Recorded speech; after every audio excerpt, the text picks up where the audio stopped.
రామాయణం నుంచి నేను నేర్చుకున్నటువంటి బిగ్గెస్ట్ లెసన్.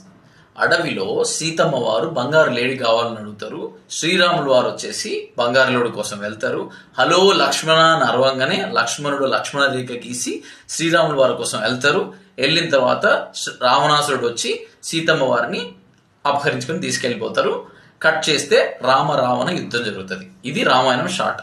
సో ఈ ప్రాసెస్ లో వచ్చేసేసి శ్రీరాములు వారు ఎక్కడ కూడా నువ్వు ఎందుకు నన్ను బంగారు లేడిని అడిగావు అని అడగలేదు సీతమ్మ వారు. నువ్వు ఎందుకు వచ్చి లక్ష్మణ నేను నిన్ను చూసుకోమని చెప్పినా కదా, నువ్వు ఎందుకు వచ్చావు నా దగ్గరికి అని లక్ష్మణుని క్వశ్చన్ చేయలేదు. అదంతా బాగానే ఉంది. లక్ష్మణుడు గీత గీశాడు కదా, లక్ష్మణ్ రేఖ గీశాడు కదా, నువ్వు ఎందుకు గీత దాటావు అని చెప్పి సీతమ్మ వారిని క్వశ్చన్ చేయలేదు. All right.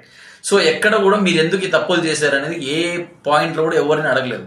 బంగారు లేడి అడగకపోయినా ప్రాబ్లం ఉండేది కాదు, లక్ష్మణుడు రాకపోయినా ప్రాబ్లం ఉండేది కాదు, అండ్ సీతమ్మ వారి గీత దాటకపోయినా ప్రాబ్లం ఉండేది కాదు. సో సింపుల్గా నేను నేర్చుకున్నటువంటి విషయం ఏంటంటే, గతం గతః, అయిపోయింది, జరగాల్సింది ఏంది అనేది మాత్రం చూడాలి అనేటువంటి విషయాన్ని వివచ్చంగా నేర్చుకున్నానండి. This the biggest lesson ever learned from the epic called Ramayana. Right. Thank you so much.